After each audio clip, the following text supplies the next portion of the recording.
Hello, everyone, and welcome back to another episode of the Thrive in Tech podcast. I'm super excited for today's guest. We have Jay Bizzle, as you may know him from Twitter. John, thank you so much for being here, and just introduce yourself to the listeners.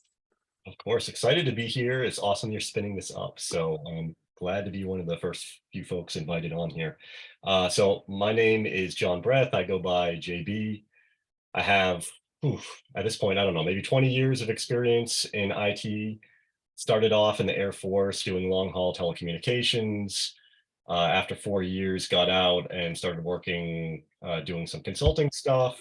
Kind of my career evolved into being a network engineer and then senior network engineer and being a team lead and stuff like that. And then kind of switched over into more of a cybersecurity engineer slash architect, which was still highly dependent on all of my networking skills. So still doing a lot of networking build outs and stuff like that, but also kind of looking at developing solutions for at that point what was a tier one ISP. It was doing different types of security services for a large amount of customers, so that was pretty cool. And from there I ended up actually starting my own tech consulting company. So I've been doing that for maybe 4 or 5 years now. Still focused on all those things that I was doing before: networking, cybersecurity, architecture design, a little bit of DevOps, getting into cloud stuff.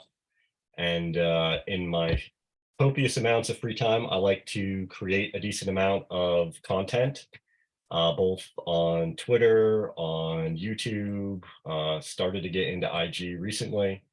Kind of the whole thing with that is just I've had a lot of great mentors and folks who supported my career from the beginning. And as tech has kind of grown and the ability to reach out and impact more people, kind of seemed like a natural thing to do, to try to give back as much as I can and help keep the door open for all the folks coming in behind me. I love that. Your YouTube channel is an encyclopedia. Whenever somebody asks me for something and it's not exactly in my wheelhouse, I search your channel. I'm like, I know John has something on this. There is quite a bit of stuff up there, and we'll probably talk about this a little bit later, but honestly, a lot of that content comes out of when I need to refresh myself on something. I'm like, well, if I'm refreshing on it myself, I'm like, well, I might as well make a video for other people, because either they don't already know it or they probably need a refresher as well. So that's why it's just kind of all over the place. I mean, it's definitely, I think the main content that's on there is probably more related to networking and cybersecurity. But definitely, getting into cloud stuff and Linux stuff and GRC stuff. Yeah, it's all over the place in a good way, I hope, anyway. So you kind of answered my first question. It was going to be what made you start creating content. Yeah. So kind of what I said, and then it also was combined with I started doing it during COVID time, because that was the first time in my career where I pretty much got to work from home the whole time. So it's like you have all this kind of extra time going on. You're not in the car driving back and forth to work. The stuff going on at work is much, much slower because you're much more in just an O&M perspective at that point. There wasn't like a lot of new projects to spin stuff up unless it was absolutely critical.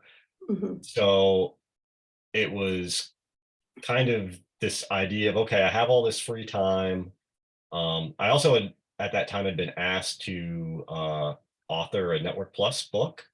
So I had helped with that. And then I was kind of like, well, I kind of actually like this content creation thing. Let me see if I can start going down the path of doing videos and stuff like that. And once you get bit with the bug on that, it kind of becomes, kind of exciting to do, especially as you're just learning the ins and out of content creation and filming and audio stuff and thumbnails. And and all that other stuff that comes along with it.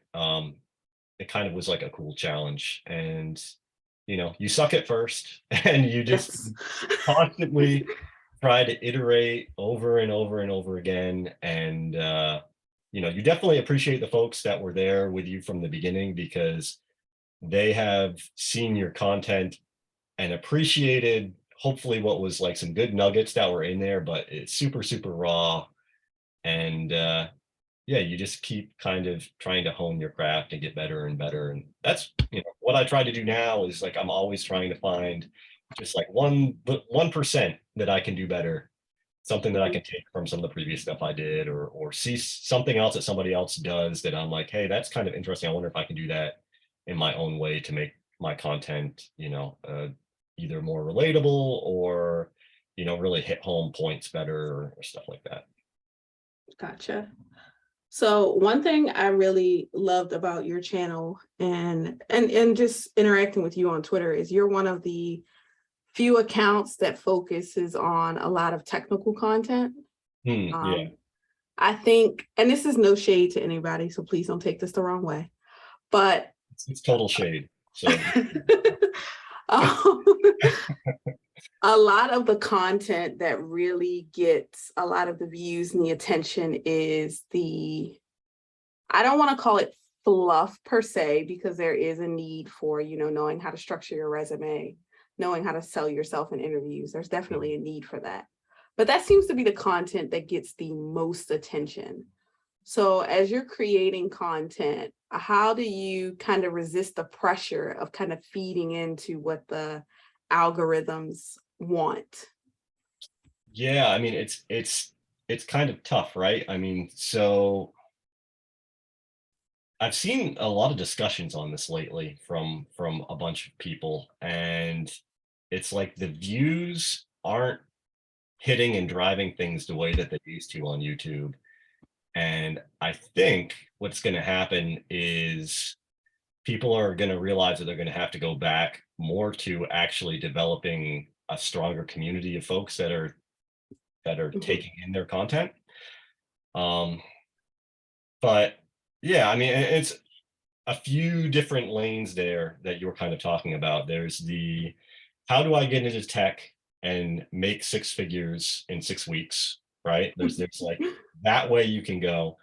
And then there's like uh, the six things you need to know about networking that you need to learn right now. And you start going down that path, and then the next thing you know, the person's talking about some completely other technology, and you know it's kind of hard to follow a path like that towards building the skills in your career, because it's just kind of all over the place. mhm, And that's not necessarily people who make content like that. It's not their fault, because I kind of do that too. I hop around. The problem is if you're taking that as an authoritative source on these are the things that you need to do to succeed in your career, versus understanding that content creators are making different types of content for a whole bunch of different people. And so they might have some folks that are strictly doing the networking stuff. They might have some folks that are strictly doing cloud stuff. They might have some folks that are more on like the DevOps side of stuff. And so they're trying to create content for everybody. But without having that context, it can just seem completely overwhelming. And I don't know. I talk about that a lot of times when I'm doing different videos and being like, these are the things that you're doing. If this is your path, this might not be your path. This other thing might be your path, and that's what you're doing. And over the course of time throughout your career, you are going to add in these other skills, but it's impossible to start from the beginning fresh and just try to master what is in essence 4 or 5 completely different career fields.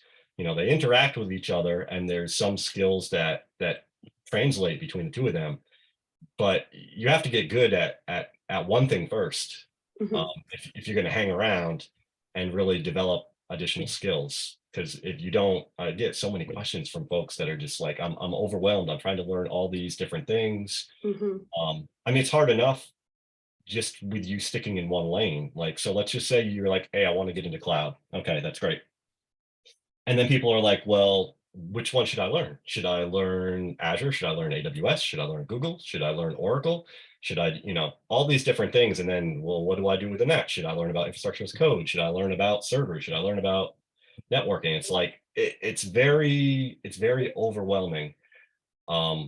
And I I don't want to say that I feel bad for new folks. It's not necessarily I feel bad. I feel like earlier in my career it was much more defined and structured, the different paths that you were going down. Yeah. Um, and I think we even talked about this before. It back then it was like if you wanted to learn something, there was only like 2 or 3 books on it. That was it. Yep. Like you wanna learn Cisco, great. All right, you're gonna go to the library or you're gonna go to Barnes& and Noble or Borders or whatever bookstore there was, and there's like maybe 1 or 2 CCNA books. That's it. There's a Cisco Press book and there's a book by somebody else. And that's what you're gonna do, and you're gonna learn that information, and as long as you go through that process and apply yourself and, do all the hands-on stuff, then you are going to build those skills and you're going to be able to kind of progress in your career. But I don't know. Now it's just like stuff is so all over the place. And I think that's really where it becomes important to have a community of folks you can talk to, especially folks that have been around for a bit. That's why networking is so important. That's why it's important to ask questions. Um, and always be weary of people that are trying to sell you on something or a dream, especially when it comes to like trying to get into tech. Um, yeah, there's a lot of things that you kind of need to be aware about, and if you aren't, then it can kind of maybe not put you on the most optimal path. Hmm. Definitely agree. I always say if you're not a person if you don't have a community of folks, which when I was starting out, I didn't. Hmm. I got my start in local government. So there's kind of like a linear path there. Hmm. You just stay there. Yeah. So that was a lot of the advice I got. Yeah. But so if I was a person and I was in that situation as my first job, and I log on to Twitter, the Twitter that we have today, Hmm. of tech Twitter, I would be overwhelmed Most definitely. every week, especially during the pandemic. I think that's when it was really at an all-time high. It was Hmm. every week there was a new cert. You need to learn ServiceNow, you need to learn Salesforce, you need to learn AWS. And there were a lot of people who did a good job of relating them together. Right. Oh yeah, and yeah, yeah, yeah. and it was things that, like, if you didn't work there, like, yeah, I need to know how to do ServiceNow, but I just need to know how to update my tickets. I don't need I don't Right. need Oh to know yeah. the back end stuff. So I definitely feel for folks who are newer and might not have all of the guidance or even know who to reach out to bounce questions off of. Yeah, I mean, it was the freaking Cheesecake Factory menu of like Yes. certifications. Um, and without any context, like it's crazy. It's all over the place. Um, so yeah, I don't know. It's getting that network and asking people, which again means you kind of have to put yourself out there. I was definitely in a similar type of situation as you when it comes to community and networking. Um, a little bit different from the perspective of being in the Air Force. At least there's so many different types of tech folks that are in the Air Force. Mhm. But still, it's just related to the base that you're stationed at for the most part, unless you go to training someplace else and then maybe you meet some other people. Um, but there wasn't really any sharing on social media or anything like that related to like tech career stuff. Um, and I wasn't necessarily as aware of tech conferences back then. And I think maybe even back then they were just kind of starting to happen, right? Like I'm, Mhm. I'm sure back in the early 2000s, Cisco Live probably was a thing, but it probably was just like a group of 10 CCIEs like hanging out in San Francisco somewhere. Like it probably wasn't Right. anywhere near as large as it is now. Um, so you were kind of limited. to the information that was in the circles that you were directly connected to. Mhm. And there could be a lot of varying levels of goodness coming out of that. Thankfully for me, I had a good mix of military folks, and then I also was working with contractors when I was in the Air Force. And so they had, a lot of good information about, hey, you might only have been in for 4 years, but you're getting out with a bachelor's degree and a CCNA and these other things. This is how much money we are seeing people with those skills make coming out. These are the types of paths that you can go and get. Yes, you could go and you can apply for a network engineer job with the experience you have in those things, even though you haven't had a network engineer title while you're in the Air Force. Mhm.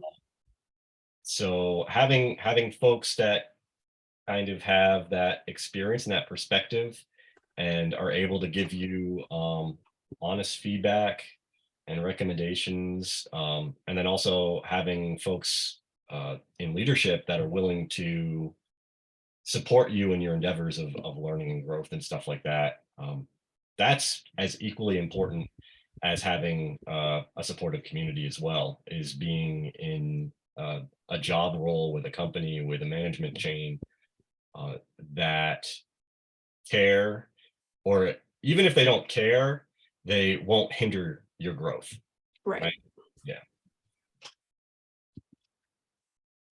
So another good thing that I think came out of just, I mean, not it was on the uptick towards the pandemic, but we talked about how there's only, back in the day, it was like one or two books. You had the Cisco Press books, and Mhm. then the other random CCIE that wrote a book that people deemed as like, this is a good resource. Exactly. Yeah. One thing I struggled with when I was studying for my CCNA was the way Cisco tends to explain stuff is not the best. 100% agree. The, So the- at the time, there weren't a lot of people making, tech content, or even mhm, if there was, it was a lot of like coding related stuff. sure. So one of the beautiful things I found is that if I'm reading something now and I'm not getting it, I can, go to your channel, go to Dewan's Mhm. channel, and have somebody explain it differently. Yeah. And sometimes a prime example, spanning tree. I was rereading the spanning tree stuff and it was not clicking. Oh, I happened to find a YouTube video on it, and it was about 30 minutes, and I clicked off that video and completely understood everything Cisco was trying to teach me. yep, yep. I think part of that, I mean, it all depends on the learning style that people relate to the most, right? Mhm. And first off, I love Cisco. I have more Cisco Press books than I could probably list off, but man, that stuff it's dry. It is real freaking dry. So that type of information is important, but it's almost like that the way that that's written is better as a resource after the fact of you learning it Mhm. versus it being something that this is the first time that you are going through this, and you're taking these things that you don't understand and trying to put them together in a way where it's like, okay, this all clicks now. So it definitely seems like after the fact as a resource for you to go back to, where you're like, hey, I remember that you could do this thing, let me go see how I can find that in the book, um, compared to actually having hands-on practice with things, which I think when it comes to most things, that's probably the best way to get information to stick versus just reading it in a book. But then the question is like, all right, how much value do the books have going forward when you can just kind of like Google stuff? Um, Mhm. and I don't know. I think that kind of depends on the person. It's kind of weird because like if it's just like one command or something like that, I'm probably just going to go to Google. Um, but on the other hand, if it's a book that I'm using, in coordination with hands-on studying and stuff like that, I actually do prefer like an actual physical copy of a book at this point, which Same. I guess that makes me old or something. I don't know.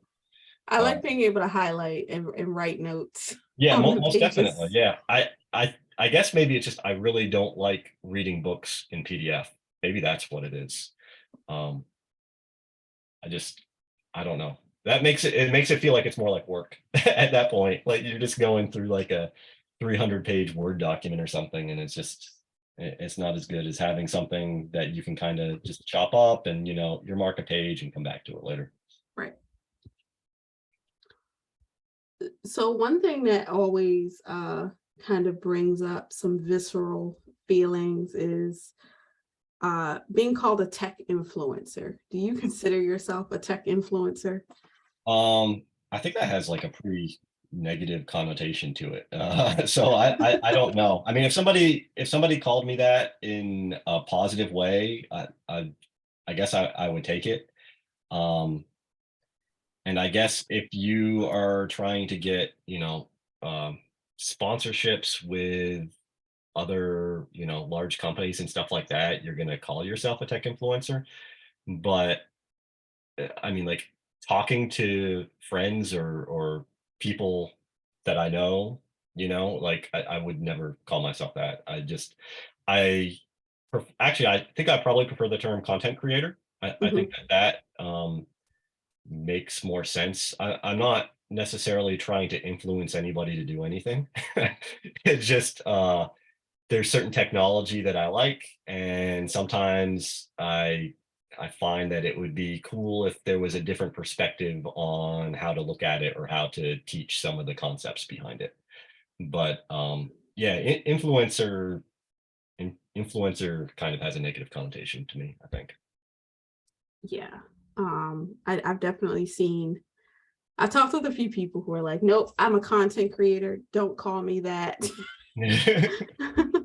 Yeah, And I mean, I, I think that we see. I mean, so if we just go back to like Twitter, right?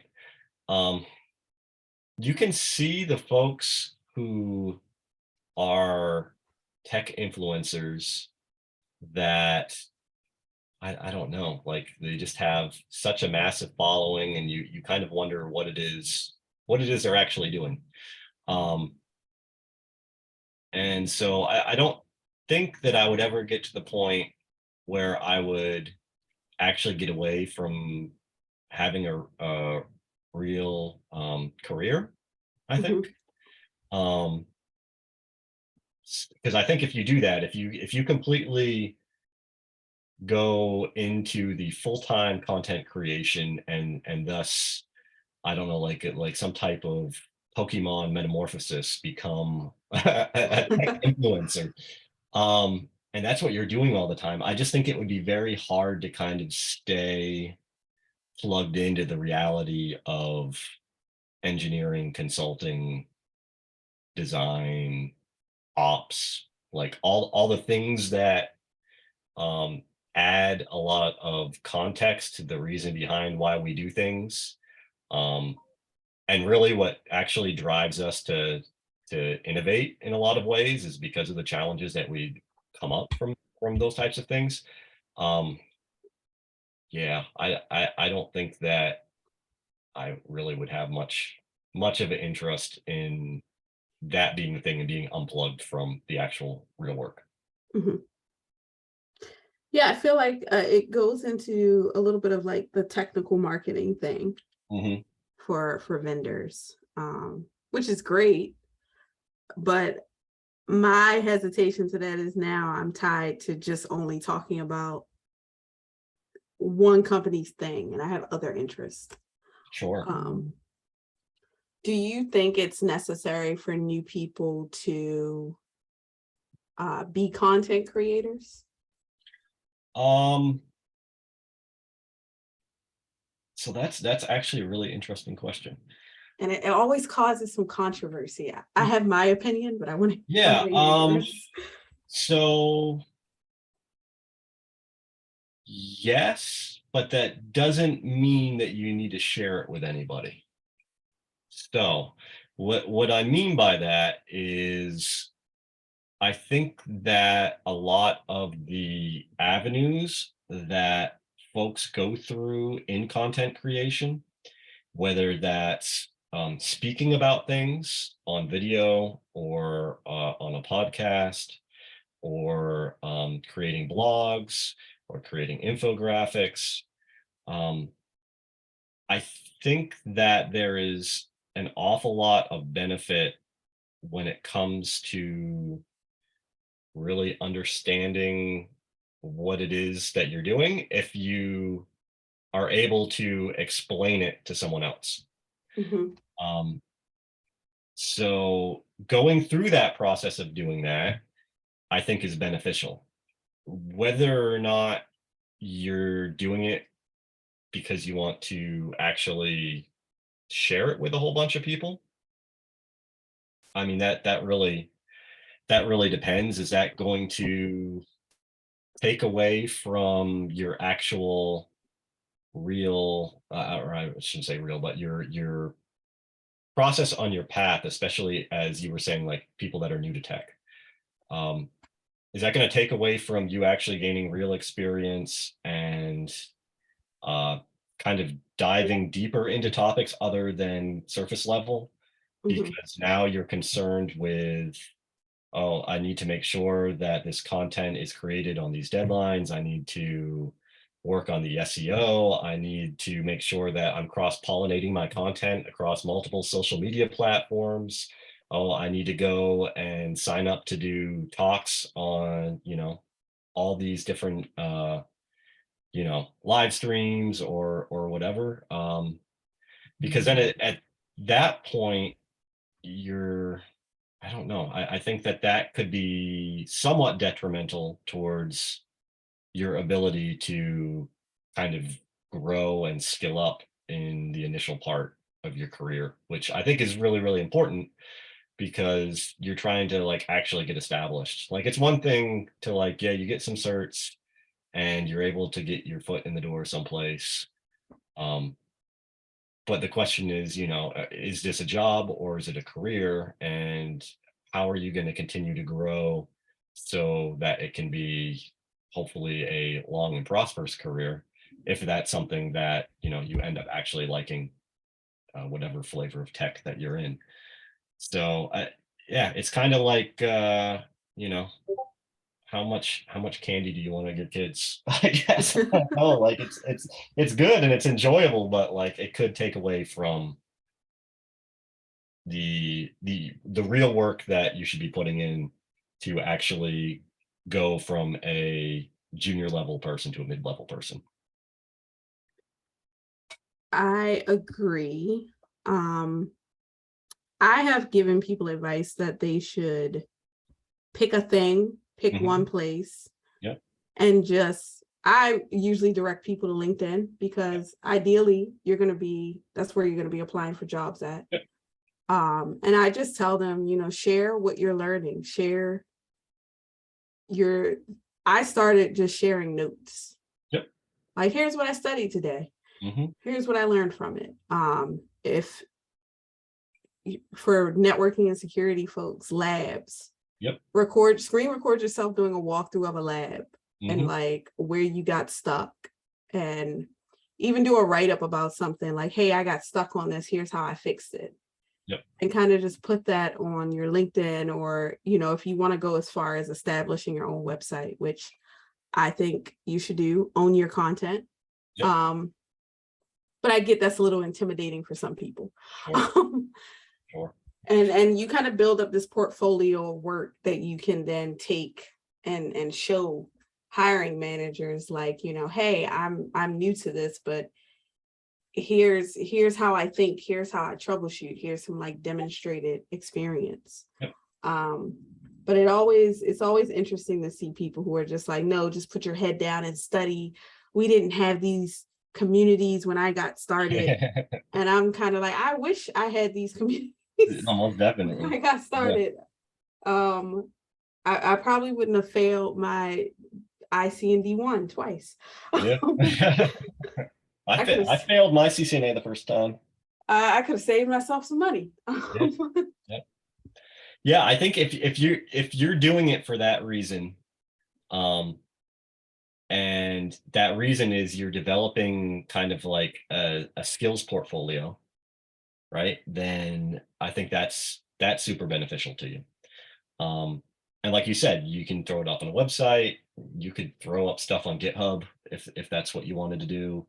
Um, I think that definitely has the potential for helping you either get a job, or if you're trying to transition into a different type of role, or maybe you're in one type of area of tech and you want to get into something else, doing that type of stuff in that other area.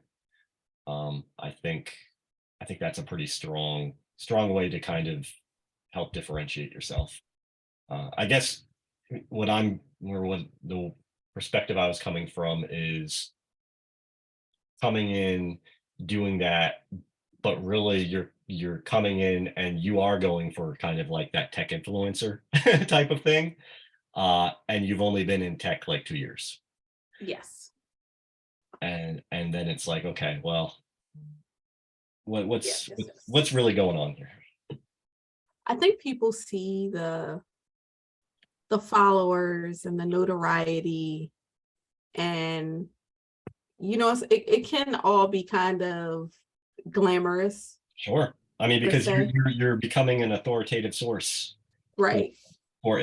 a group of folks. It might be a group of folks who are new trying to come into tech, and so you're becoming the person that they're seeking after to get recommendations or perspectives and stuff like that. Yeah. Um, and there's definitely value in perspectives that somebody who's gotten into tech recently, can provide to people who are getting in, because obviously they're closer to the beat of what's going on for newer folks trying to get in. Um, I think where it kind of becomes a little bit of a disservice is once they start speaking on tech careers as a whole, and if you've got 3 years of experience and you're giving people advice on the industry that you haven't really had much experience with yet. Um, You're still in the lobby. yeah, exactly. I mean, and you're there, and that's great, and we celebrate folks getting in, because tech is life changing. It's a great career. It's super interesting. We're all blessed to be in it compared to a whole bunch of other career fields we could be in. Uh, but it's kind of a shame when we see folks giving bad advice on things. And especially, it's normally bad advice that's lacking context, because they don't have the context, because they haven't been in long enough to Hmm. have seen enough things to be like, yeah, that sounds good this way, but in reality, you need to be aware of these three other things that could make it so that that's not maybe the best thing that you want to do. Right. So let's say I'm a new person. I've been sharing what I'm learning, hashtag learn in public, build in public. Hmm. Um, I get a job. Yep. I got my first tech job. I'm doing great. Something we've been seeing a lot of, particularly with TikTok, and you even have people who blame the tech layoffs on this. I don't Mm. agree with that Yeah. 100%. But we see a lot of people who are now they're now pivoting to either being, well, I consider all of us content creators, whether you do it as a hobby or you're Sure. taking it seriously and planning stuff out. Yep. They've decided to continue creating content around their career Hmm. and their process. Yep. What advice do you have for people to make sure that they're still able to create content without stepping on the toes of their employer?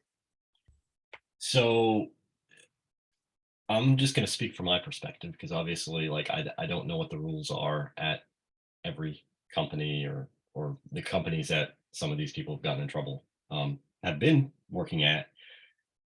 But from the companies that I have worked at, it's normally been pretty clear as far as what things you can talk about without their approval and what types of things that you can't talk about. Um, and I think you have to couple that with understanding. The idea of people going into a workplace and filming stuff is absolutely wild to me. Um, Yeah. like I'm just like, why would you? I don't know. I don't know what would make somebody think that a company, any company really, would be cool with like unauthorized filming of facilities and people and all that type of stuff. So I think that that's kind of dumb to begin with. That people have done that. Um, the other thing that you kind of need to take into account, depending on the type of content creation that you're doing, and whether or not you're making money off of it, is what type of like non-competes you have um, within the company that you work for. Mhm. So I'll just kind of give like a quick example here. So when I was working at the tier one ISP that I was working for, and I worked there for about 6 years, I told them I want to start my own tech consulting company.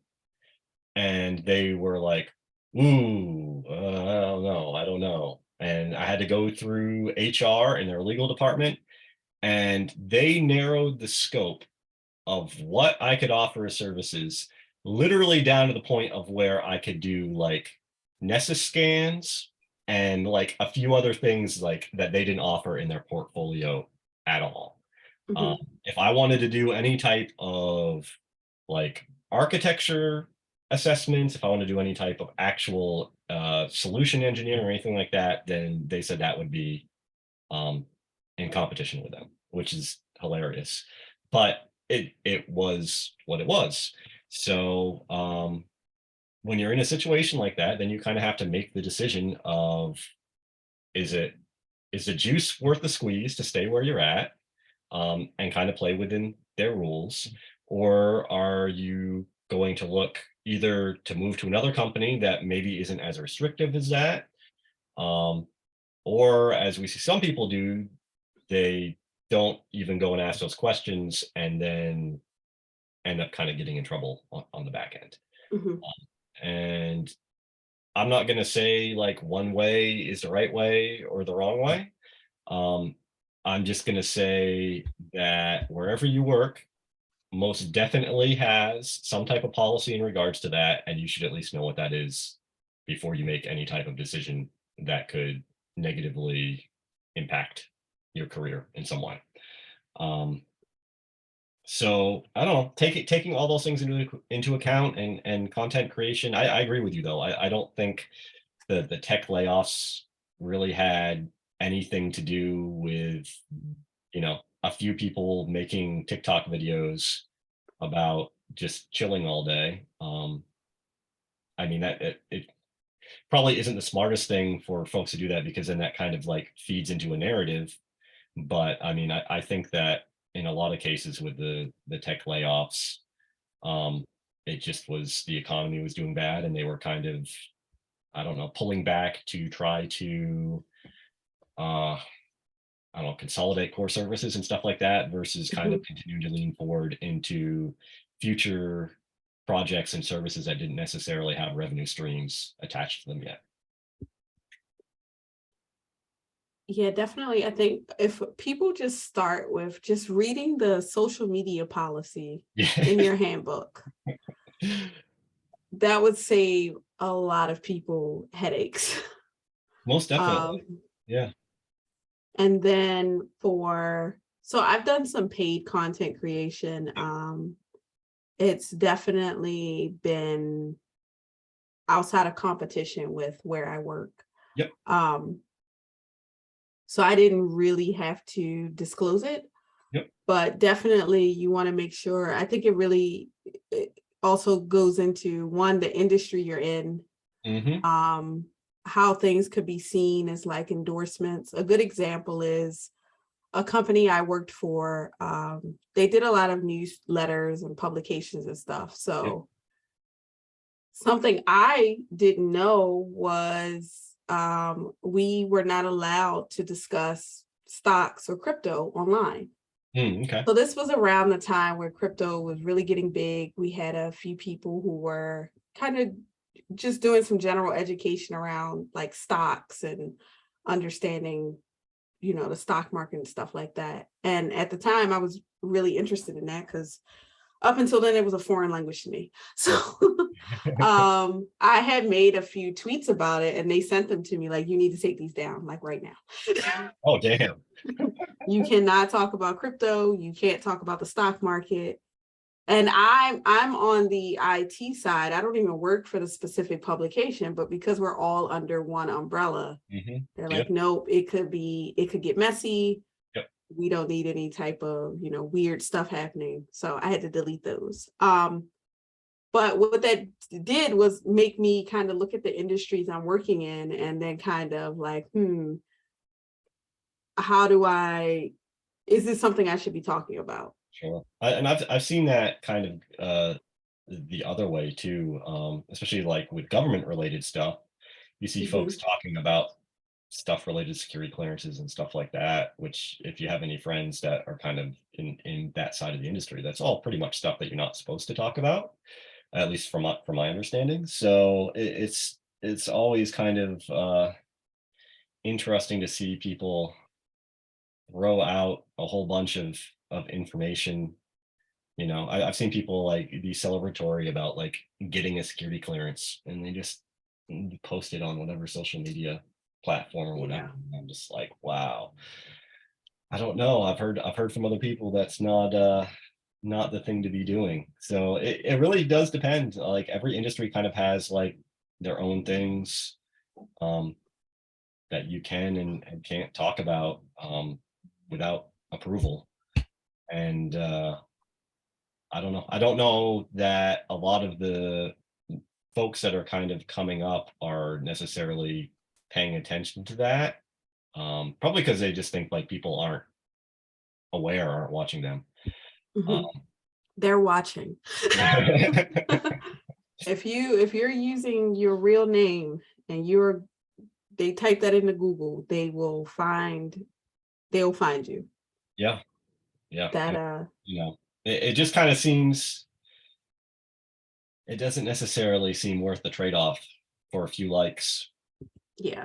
on IG post or a Twitter post or something like that for something that could potentially get you in trouble with your job. Um, Especially when we're talking about working in tech and the type of money that's Right. kind of at hand there. I don't know. It's not a good value proposition from my perspective. Right. I'd also say keep your content generic. Hmm.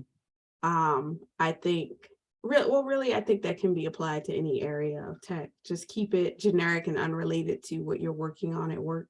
Almost definitely. Because So, I mean, that's one of the big kind of like offensive security OSINT types of things um, that a lot of red teamers will use whenever they're doing engagements is that mhm, they'll just go and look for accounts of people who say they work at company X. And then, that person's making posts about, oh, hey, yeah, we're installing the latest Hyperflex servers and blah, blah, blah, blah, blah. And then it's like, okay, well, now we know what some of the stuff is they use in their infrastructure. And we kind of go back and see a whole bunch of other stuff. And it's just, you can definitely talk about things, but I don't know. There's a tactful way to do things without putting out too much information that probably shouldn't be out there. right. Yeah, I would definitely keep it generic. And honestly, I no longer update my LinkedIn with where I'm working. Yeah. Um, I I think it right now it just has my blog. I don't put my employer while I'm there anymore. Yeah. No, that's Um, smart. I've heard that from a bunch of people, especially if you aren't looking. yeah, it If just it just it doesn't make sense. yeah. But I think a lot of people, and we touch on this in another episode, with a couple of other episodes actually. But a lot of people get jobs at the big name, the FANGs, Mhm. the big name tech companies, and they kind of, I understand why, and I don't fault people for it, but I just wish they would be a little bit more careful because it does kind of show like a credibility, like you've been validated. Like you can be an engineer at Facebook. Wow, you must know what you're doing, right? Right, right. And I think that when people do that, they do end up limiting themselves because a lot of those places have NDAs, and you want to be careful with what you talk about from a tech standpoint because you don't want to, you know, get a call into HR. Right, right. Yeah, yeah. So I understand why people do it, but it was part of the reason I did not publicize where I was working when I was at Twitter. Mhm. Just because there was an NDA, there was, a lot of the stuff I was working on was stuff I was also writing about at the time. So it just made sense for me to just like one reason to just not publicize it.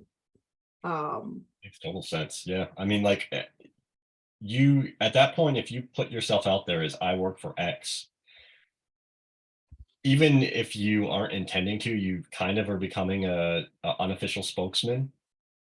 Uh, yes. and if you're making comments about other companies, um, I mean, shit, that can be extrapolated in a whole bunch of different ways. And like, you could get to the point where it ends up pissing off somebody else who works for another company. And maybe there's some type of business arrangement between the two companies. Um, yeah, I mean, it definitely could have a lot of different types of cascading impacts that could be bad. Yeah, it's too sticky. Yeah. It's way too sticky. So I keep your content as generic as possible. Read your social media policies. Hmm. Yep. Take your badge off when you're taking Oh my selfies. goodness. Oh, the amount of badges that you see just up and down the timeline is crazy. And keep your LinkedIn as sanitary as possible. I mean, you can put your position and what you do, and you can just leave it as like company private or company confidential or whatever. Yep. Just really take steps to protect yourself, and really look at the industry you're in. And if you're not sure, ask questions. I think another thing is people, one, they don't think their job cares that they're Yep. creating content. And Yep. then two, they almost feel like, well, I don't have to tell my job about, my side business or whatever. Hmm. Protect yourself. Yep. Yep. If it Again, feels a little sticky. it comes back to making sure that you have a good community and network of folks. And I think that particular issue is probably very, like, trying to think how I want to word this. It's very much tied to listening to folks who haven't been in the industry for a very long period of time, Mhm. as far as creating a whole bunch of content related to the actual job, uh, haphazardly, without kind of making sure that you're in the clear with that stuff. Yeah. So we have been chatting for a while. I was hoping to get some questions, but we didn't get any. Didn't get So any. we Man, did not get any questions. Twitter's been kind of quiet today. I think everyone's yeah, they got all their over in questions Blue out Sky. last night. So what does it mean to thrive in tech to you? That's a good question. So I'm gonna say it's kind of like a three-part type of thing, Mhm. right? So, or it can at least like have three different lanes that I see the thriving having impacts with and kind of interacting with. So I would say thriving in tech, first off, means that you are living a good, healthy, comfortable life.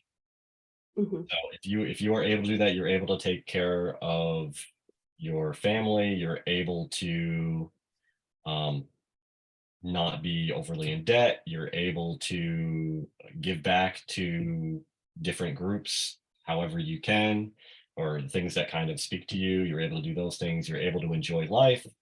I think that thriving in tech definitely feeds into that, right? You're in a good space there when it comes to living your best life, doing the things that you've wanted to do because you have the opportunities afforded to you by being in tech and having, a somewhat decent salary. The other lane that I would put that into would be thriving when it comes to your actual role, and the job that you're doing. So I would say that means learning new things, being able to be successfully given projects, tasks. You're able to do those. You're able to share and mentor other folks within your role, within your company. You're reliable. You have integrity. You're doing as best as you can within the situations of the company that you're working for. Obviously, there can be kind of outside factors with that could impact how that's going for you. But I would say if you're in a situation that isn't supporting that and you aren't doing well, once you do get into a situation that is, you would probably agree that you're thriving. The third lane with that, I would say probably is more related to the tech community as a whole and how you are able to kind of support and take part in that.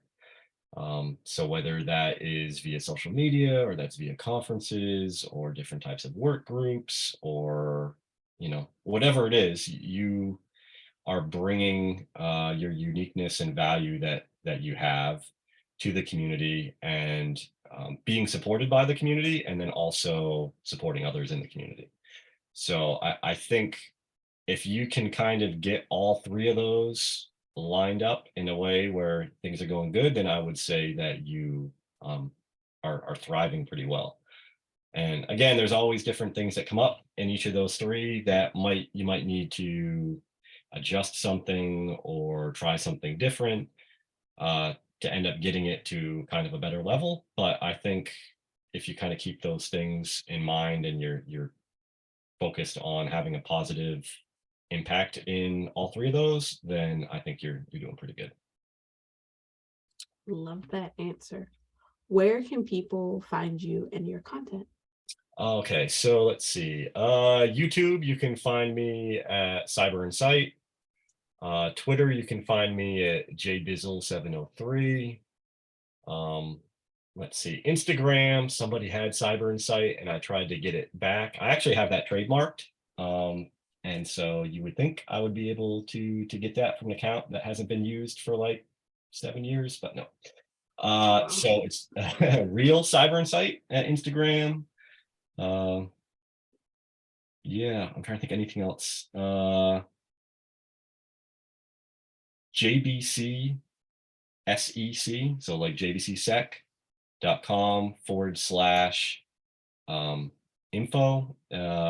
That's where like my blog posts are. So you can go check that out there too. Yeah, I would say that's pretty much the main spots. I mean, I got GitHub and then Blue Sky obviously is coming up a little bit. We'll see. Hopefully that continues to grow and is pretty cool. I'm Cyber Insight over there as well. So yeah, I'm all over the place. Normally, if you can find me on one platform, um, I'll have links to all my other stuff. So it's pretty easy to track me down one way or the other. Gotcha. Well, thank you so much for taking the time today to join us. I really enjoyed this episode. Most definitely. I'll always appreciate it. Yeah, and I will add all of your links to the show notes below for our listeners. And signing off now. Thank you.